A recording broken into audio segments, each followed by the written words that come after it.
Hit toward third. Castro has it. Spins. Fires. A perfect game. Roy Halladay has thrown the second perfect game in Philadelphia. Line drive, right center field, base hit. Ground ball over the mound. Waiting for it. One thing, he booted it. One runner's in. Here comes with the throw. Save! Harper hits one in the air. Left center field. Back it goes. Harper, the swing of his life.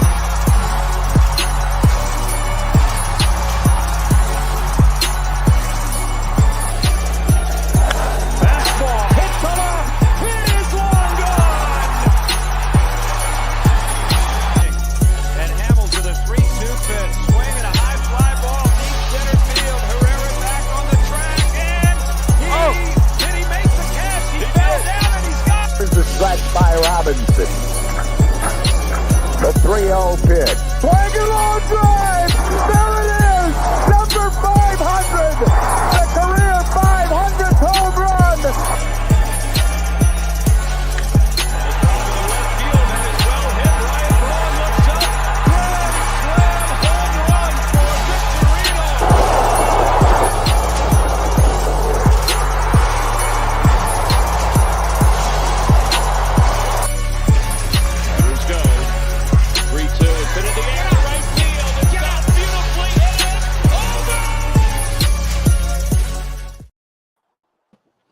What's up, everybody? Welcome to another episode of Bell Smashers podcast.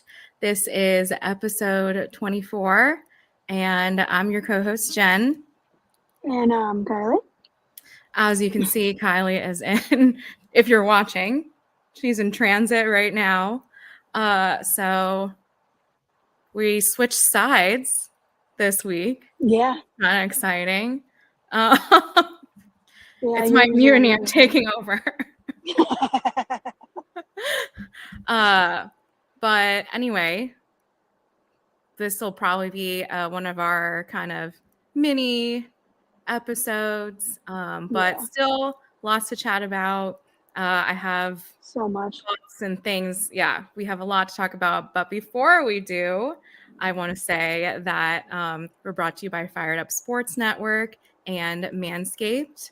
So shout out to both of you. We appreciate your support. And don't forget about Manscaped, that they have their beard hedger kit and other amazing tools for your hair care everywhere. So you got to use that code BELLSMASH at checkout for 20% off and free shipping. There you go. You got it. Thanks. I nailed it. Good to know. And one more housekeeping thing. If you are expecting Kane Callis, you may not have seen our announcement that, first of all, he will be a guest on our show. Eventually. So thanks in advance to him for coming on. He just had to postpone, so we'll be with him in a couple of weeks. So looking forward to that. Yeah, it's going to be fun. Another interesting perspective. Yeah, and that just means that you guys have more time to send in any questions you might have for him, or what do you want us to ask him, talk about. Obviously, Harry Callis will be a topic of conversation. Legend. Kane's beautiful singing voice and, how he kicks off the season for the Phils, all that good stuff. Yeah, that's going to be fun. Honestly, it kind of worked out that it was going to be this week, that it's not happening this week, obviously, because I am in my car. So it all works out.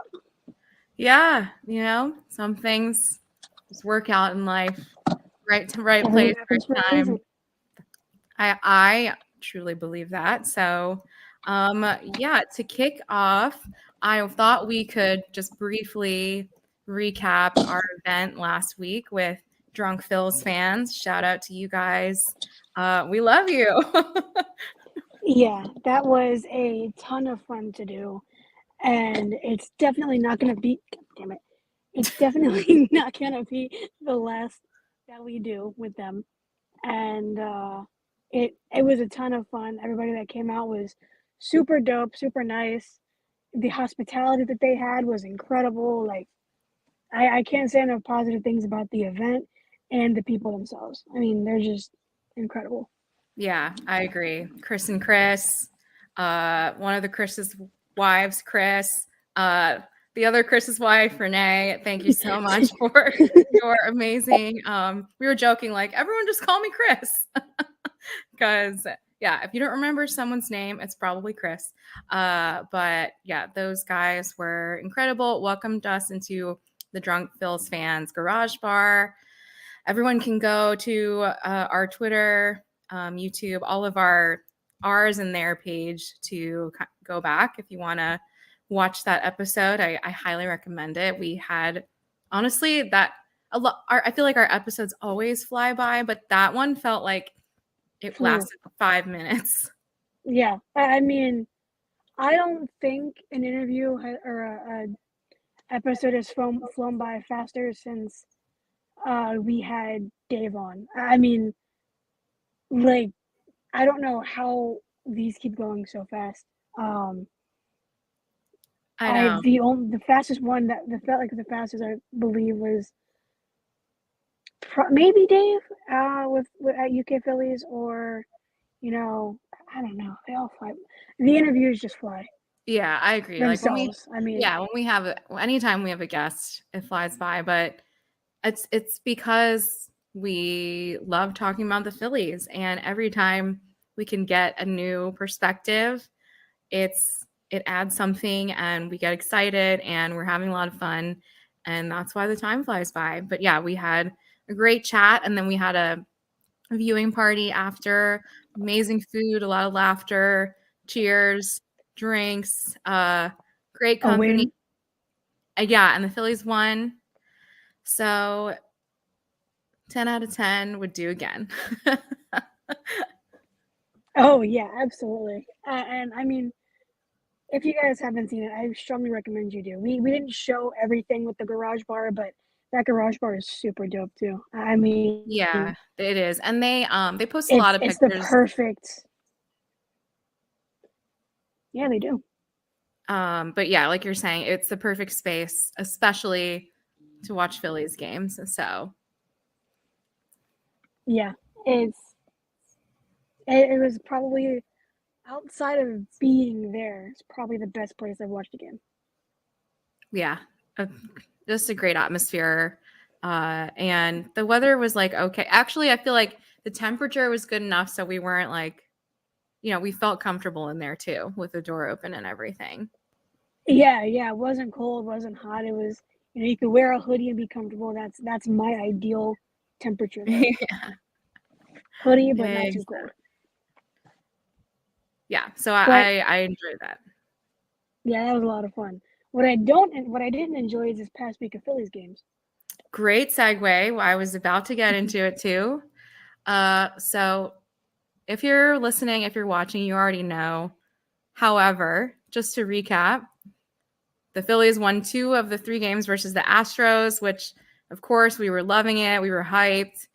That was the game that we watched with the Drunk Phil's fans, and we were very excited about it. And then they promptly got swept by the Dodgers. Yeah, I can't say exactly the joke I want to say on here, but yeah, that going. I know the Astros have been hurt. They don't have their second baseman. They didn't have Jordan for the first game, so they're missing players. They're missing pitchers. I wish we faced McCullers in Game 3 instead of I forget who, but whatever. There was a lot to look forward to after that series. They looked good all around, and typical Phillies fashion, bam, gets swept by the Dodgers in the most annoying way possible.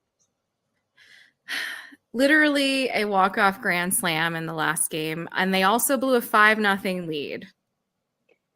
Yeah, that game was just terrible. I mean, aside from the first 2 games, which were just blowouts, which were annoying to begin with, we had to deal with blowing a 5-run lead, and then it being 6-5, Stock coming up clutch with the last out of the game. Yeah, Getting literally. that RBI, tying it up again, just for, I know I was high on him, and I still love him very much, but for Kimbrel to give up that walk-off grand slam, that hurt me a lot. Of course, I did think of you because you have been so high on Kimbrel. I have kind of been like, I don't, unsure. So Yeah, I mean, he's not who he once was, that's for sure. That's very clear. But he'd been okay lately. He hadn't been too bad lately. yeah, This yeah, was just a very bad outing. I agree. I think he'd been okay, not awful. But yeah, literally the worst time to throw a meatball right at him.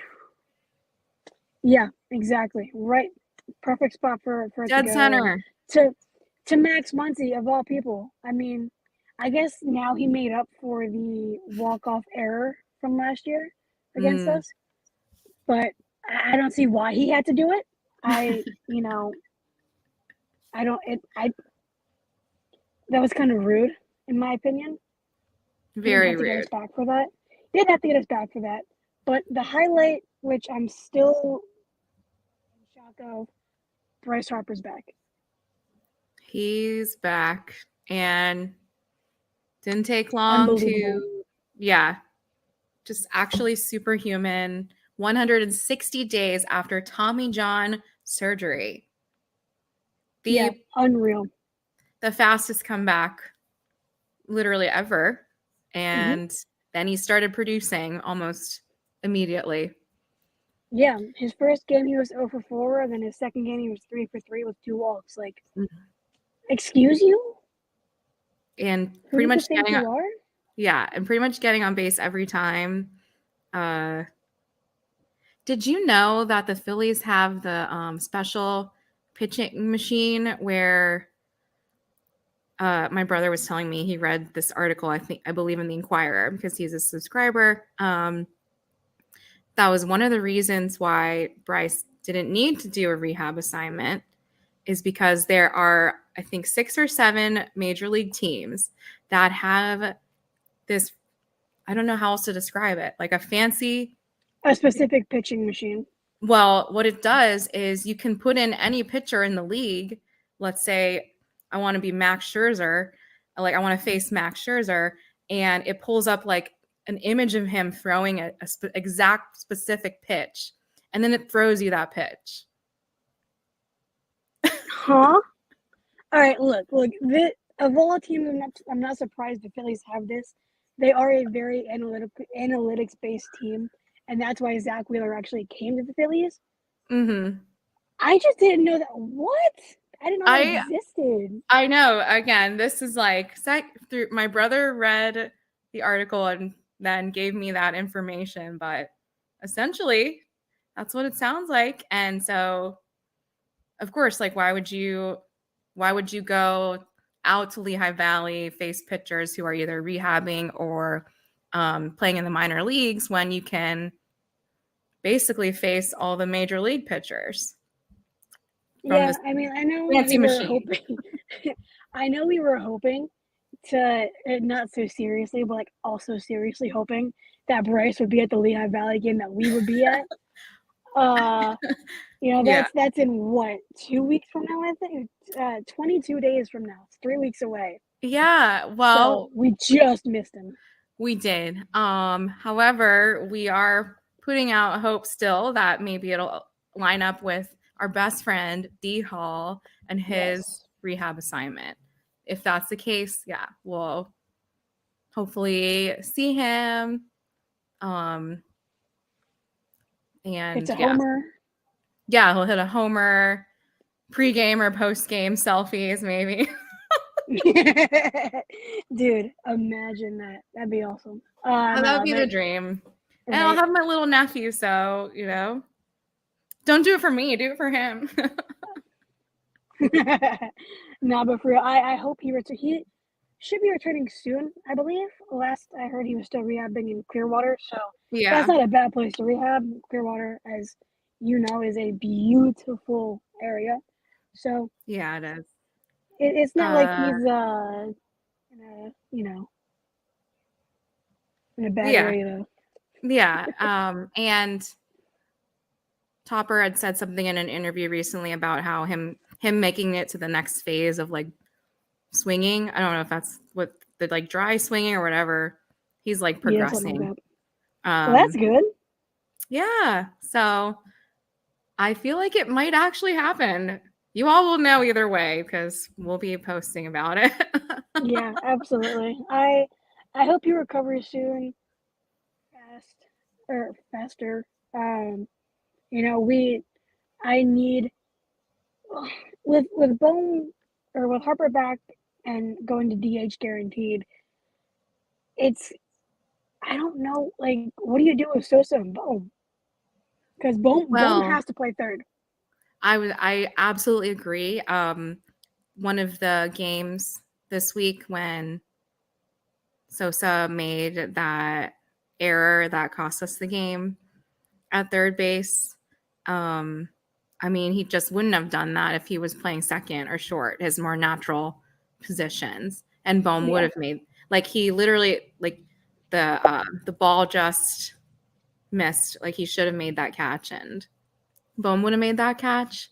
So it's clear that he's not a third baseman. yeah, no, and I mean it's tough because Schwarber is going to play every day, left field, and then you have Marsh, who is a better hitter, better, Marsh has to play center field, and Castellanos goes to right field. So you have the outfield locked up. Mm-hmm. You have short locked up with Turner. You have second locked up with Stott, Yeah, and Bohm is obviously a lot taller than Sosa, and right. That too. Bohm can also play first. So Bohm would, obviously is at first right now, but I need Bohm to go back to third. He Me too. has he needs to be able to. Bohm is a very mental guy. The consistency at third and keeping the same things every time really helps him. There's a reason why he started off super hot because Mm-hmm. he had been at third. He knows everything. Everything is the same. Now all of a sudden he's unexpectedly at first. Everything is messed up. I completely agree. I think that it could be and likely is behind some of his struggles at the plate. Um, it's just the lack of consistency. Some games playing at first, some at third, and yeah, it's not great. No, it's not great. And well, my biggest concern isn't any of these players. My biggest concern is the pitching. Mine too. That's the starting pitching has to get it together. And I know we're missing Ranger, who should also be returning soon. Mm-hmm. He's currently with the Iron Pigs pitching, so that's good. Um, I believe he's having more of a rehab assignment because he didn't really have a spring training. I'm not So sure. that's my theory. I don't know. This is off the top of my head. So for anybody who's trying to correct me, this is off the top of my head. No thinking, so don't yell at me. But I think it's because he didn't have a true spring training because he got hurt the World Baseball Classic. So I Mm-hmm. think they're just getting him back used to everything, and then he'll be up. Um, he might be only pitching one more rehab game, which I believe is super soon.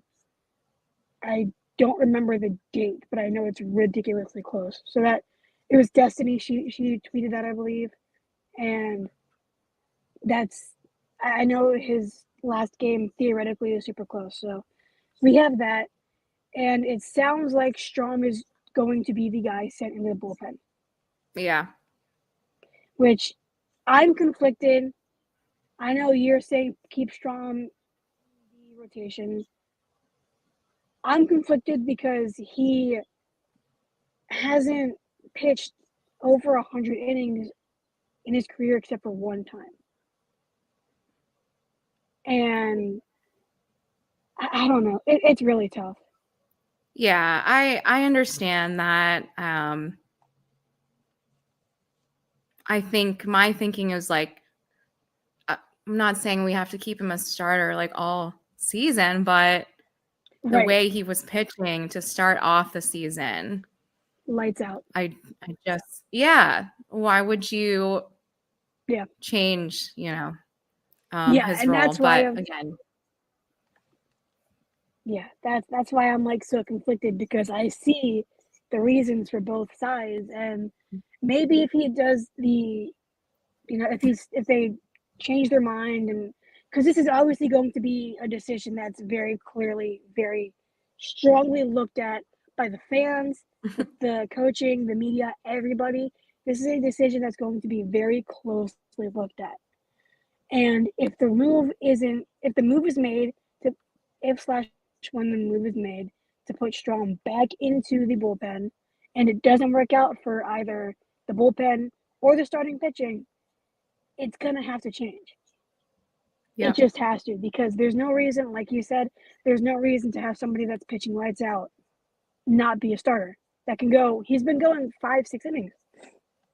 And that's my problem, as I've said before, with the analytics. Like for this evening's game, which we're recording a couple hours early, so it's airing during the game tonight. So maybe I'm wrong. After. But sitting Stott and Marsh just because the pitcher is a lefty does not make sense. I understand matchups, but they have proven that they can hit against left-handed pitchers. It makes absolutely no sense to me. No, I completely agree with you there. I tweeted out, I was just like, really? I mean, obviously Stott and Marsh are two of my favorite players, but you're putting Guthrie and Harrison over them. I know we're light on depth right now because Pache and all that stuff, but this is going to bite me in the butt, because I know one of these two is going to hit a home run now. Guaranteed. Maybe literally right now. Every single time. Yeah, he just hit a home run right now. I bet. Watch it happen. We're 23 minutes in. He's batting bottom 3. I can guarantee we just hit a home run. But we'll see. I mean, obviously they bat. Yeah. Better defensively too. They are better defensively. This is my issue, because Marsh and Stott are both better defensively than either of those two at the positions, and it's just and like sometimes just put the numbers away and trust your guys. Like, ride the hot hand. So and this needs to be said before I forget, because I just mentioned Sosa again. When Sosa had that error that you just talked about, Jose, he was really struggling in the dugout. In the dugout, he was clearly upset about it, clearly blaming himself, and he was not happy about it. Like, he knew. And you saw, for those who didn't see it, you saw Alvarado come in and talk to him and try to make him feel better about everything. Yeah. Which I loved from Alvarado. Alvarado is just such a good guy. What a gem of a human being. He just had he barely had any earned runs to his name this season, and then he got a couple more because of that error by Sosa, and also the scoring decisions by these people, which we'll leave it to T-Mac. But anyway, you know what I'm saying. Some things that are clearly errors get scored as hits lately. Nobody but regardless, is better. Nobody gets mad at the decisions like T-Mac does, man. It's so funny. Yeah, it's pretty great. He's right. He's right. That's the funniest thing, though, because he is right about it. Yeah, he should be mad about it. So yeah, it's all to say, like, if Alvarado were a more selfish player, he would have just kept to himself and been annoyed, that this game was blown because of his teammate. But that's just, again, shows the amazing bond that these guys have. I also saw Rob Thompson there talking to Sosa, and I thought to myself, that's what makes him different as well. We would not have seen that before him. Yeah, and the reason this is completely sort of irrelevant to the discussion, but That's okay. obviously, a lot of people are kind of panicking about how this team's been performing, especially with this Dodger sweep. But there's a different, and similarities between last year and this year with the underperforming and the questionable decisions so far and all of that. But the team last year clearly did not like Girardi. Right. That was beyond clear. Nobody liked him. Clearly, he was not good. This team still rallies behind Rob Thompson. Mm-hmm. And until they themselves are done with Rob Thompson, I'm fine. Me too. Because last year we saw Reese smash a trash can or something like that. Yeah, he did. And oh, he's on my shirt. He is on your shirt. I meant to say I love your shirt. Thank you. Yeah, I'll talk. Continue your thought, and then I'll talk about my love shirt. Reese. We love Reese on this podcast, but this team is very different because last year it looked like they just didn't care. It was hard for them to care. Yeah, it was because their manager didn't. Mm-hmm. And obviously, we wanted the young guys to play. We were all saying Stott's got to play, and all these guys just have to play. Dude just hit a home run yesterday. You're going to bench him today? Right. Come on. Let them build off that. That's how you build confidence and everything. And that's what everybody was saying last year. And he just didn't do it. And then all of a sudden, as soon as Girardi's fired, everybody starts hitting, everybody starts gelling, and we all know what happened. Mm-hmm. So the same thing we loved Topper for last year, we need to love him for this year. We gotta trust these guys. It's annoying right now, and I cannot stand the fact that Marsh and Stott are not playing today because of the stupid analytics. But we just have to trust them. Now. They're still rallying behind Topper. Until they've given up on Topper, they got to ride with Philly Rob. I agree. And they're even making new shirts this year, which we mentioned in a previous episode too. But yeah, this is my Ring the Bell shirt that has Reese on it, slamming the bat. I bought it at Citizens Bank Park in one of those.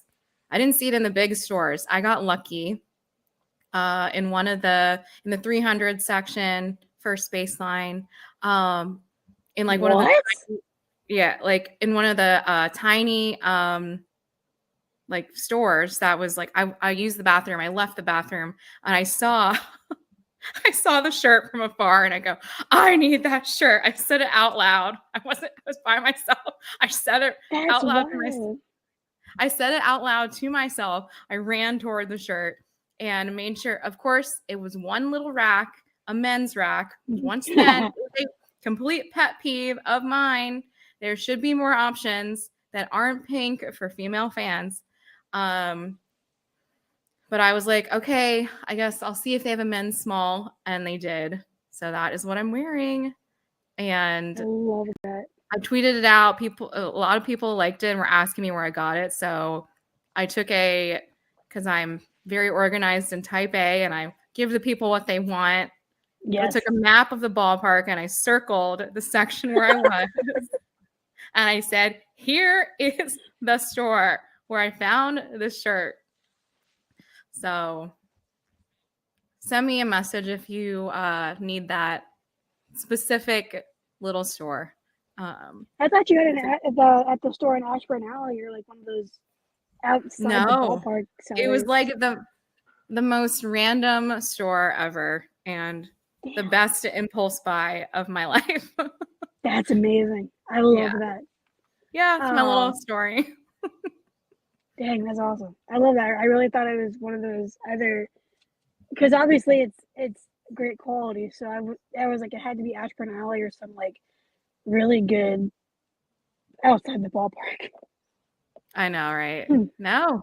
Yeah, pure luck.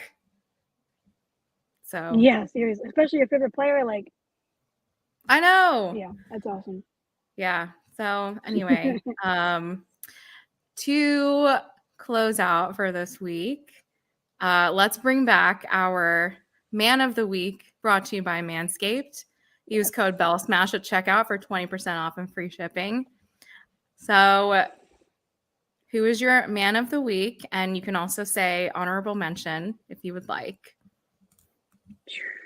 Does anybody really deserve it? Good question. I'm going Bryce Harper. I have to. Mm-hmm. He's coming back. His first home game's today, which we're about to talk. We're gonna do our predictions right after this. But yeah, it's got to be Harper for me. Harper is mine too. We can't not choose him this week after making that incredible comeback. And yeah, it's his first game back at Citizens Bank Park, and the Sixers are playing tonight too, both against Boston. Yeah, it's a big night in South Philly. Wish we could be there. But weddings. Yeah. So yeah, your family is at a wedding and you're babysitting, and I have just stuff going on here in DC. But my honorable mention is Nick Castellanos. First of all, that a lot of bad stuff happened in games this week, but he had that catch in the outfield, robbing the home run. That was also in this past week, believe it or not. And like the Deke. So I was trying to think because I was like, my mind for this week was thinking Dodgers, but technically it's also with the Astros series. So yeah, it was. He's got to be the honorable mention. I mean that robbery was hysterical. It was amazing. I believe it was the first game versus the Astros. So yeah, a week ago today. So yeah. In Philly's land, that it feels like it was a month ago. But there's that always was something going on. That was great. Marsh was mic'd up, and you could hear like he was talking to Cassie about it, and he was saying it was his first time robbing a home run like that, and it was awesome. As I always say too, it was it was all the things. So yeah. Okay. Do you want to do our? Oh, go ahead. Before we do we'll talk about the series and all that, but Castellanos was like, "Did that look out?" And Marsh was like, "Yeah, that was out." And Castellanos was like, "Wait, was it really?" His reaction was so hilarious. That dude is just funny as hell. Yeah, he's hysterical. We also have such amazing like personalities on this team. I mean, Brandon Marsh alone, like he has more personality in like his pinky than most guys have. So it's pretty great. Yeah, exactly. The whole team is they're all unique personalities. They're all hilarious in their own ways. Like when Stott went live after celebrating the clinching of the playoffs, Stott had his phone out and he was like, "The people want to say hi." And he was like, "Hi guys." Like, I know. Such a dad. Team dad. And yes, absolutely. Yeah, everyone has their role. Episode. Team dad. Yeah, fine with me. Episode whatever number it is. 24. There we go. Episode 24. Team dad. Love it. Okay, now this weekend we have a 3-game series at home versus the Boston Red Sox. So what are you thinking? Well, it's Boston Hate Week, so that's gonna be fun. Yeah, agreed. We face Chris Sale tonight. I have a good feeling about that. Sale has been struggling for forever, so hopefully he's not gonna pull a Julio Urias and just pitch lights out against us like every other freaking pitcher does that's struggling. And I don't know the two other pitching matchups. So if you have them, please tell me. Let's see. When I click on tomorrow's game, Kluber versus Falter. Ooh. Oh, great. Okay. Kluber's 1-4 this season with a 6.44 ERA and 27 strikeouts. That one's tough. I'm gonna say that's a close Red Sox win. Yeah. I think they'll pull off the win tonight behind Bryce Harper, the energy of him being back. I obviously hope he hits a home run. Obviously. I won't be too upset if he doesn't. He will at some point this weekend. I'm confident about that. I also am predicting a Nick Castellanos home run this first game. Because the past 2 times I have done that, it has been correct. So I'm doing it again. Yep, I'm doing it again. And it'll be great. Because he loves it when 37-minute mark. He also loves it when Harper's on base, in front of him. And yeah, absolutely. Otto turned 1 yesterday, the cutest baby in the world. So he's adorable. Got to do it for Otto. Do it for Otto. Mm-hmm. So 3-game series. It's hard. The Red Sox are 5 games over 500. So must be nice. Yeah, they're doing better than the Phillies. It's hard to be. I mean, after that sweep, though, again, in classic Phillies form, I think they'll win 2 of these games. Who's first in the 3rd game? Let's see. It's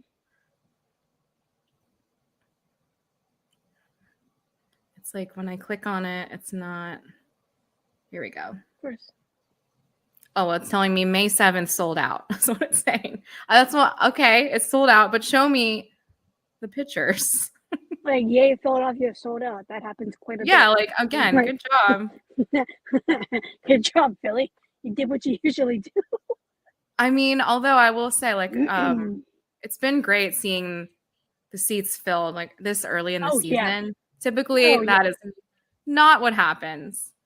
Okay. No, and it's kind of crazy because last year they probably weren't filling up seats. I don't think they were filling up seats like this last year at this time. And now this year, everybody's kind of like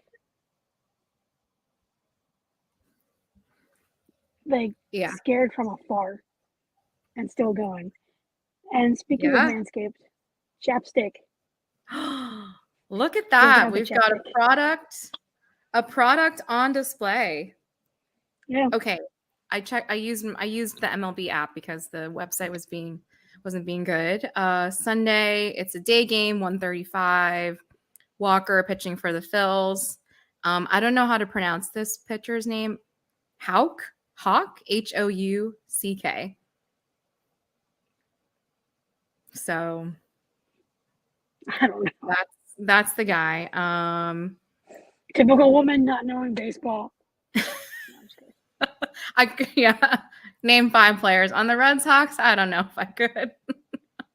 Masataka Yoshida, Corey Kluber, Chris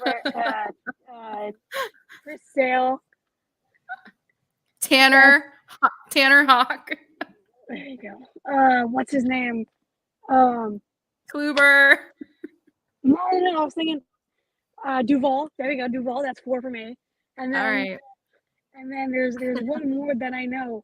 He's been having a great season. Why can't I think of his name right now? I know. Trust me, I know it. I know it. It's gonna come to you later. Like, typical woman not knowing baseball. Darn. yeah, I know. I'll get better. So I think they'll win 2 of these games. What are your thoughts? They're either gonna win both. They're either gonna win 2 out of 3. They're gonna get their butts kicked.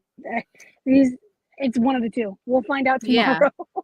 There will be no in between. So No. yeah, again, if you're new to sticking with the Phillies from the beginning, this is par for the course. This is usual. Yeah. It's very frustrating to start the season.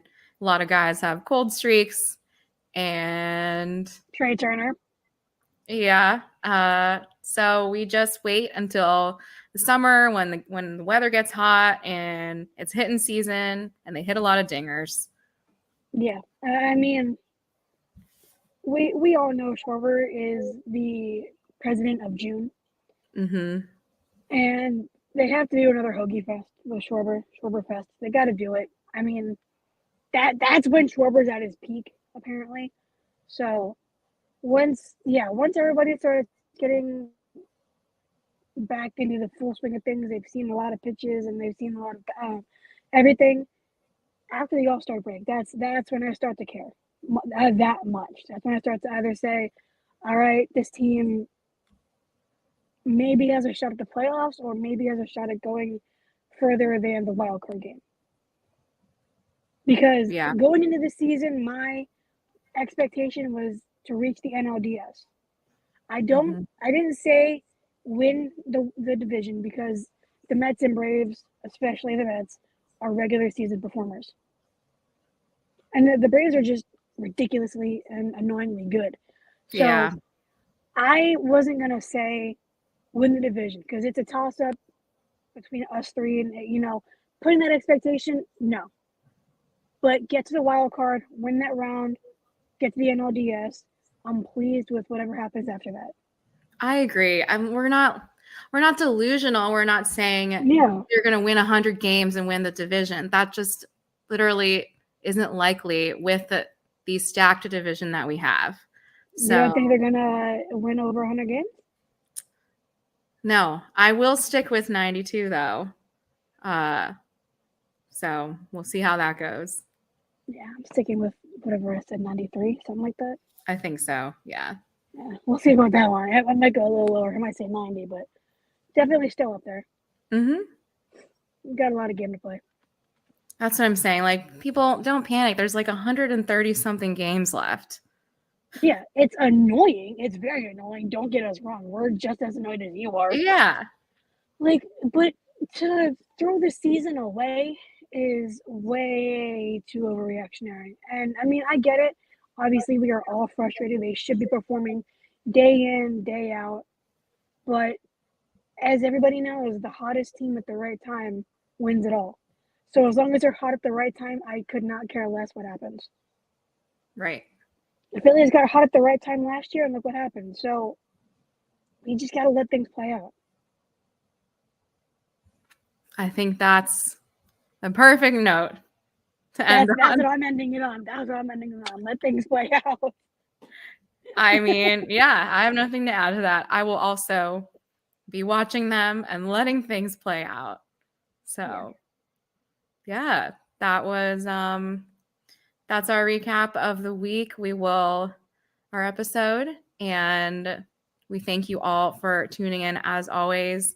Thank you.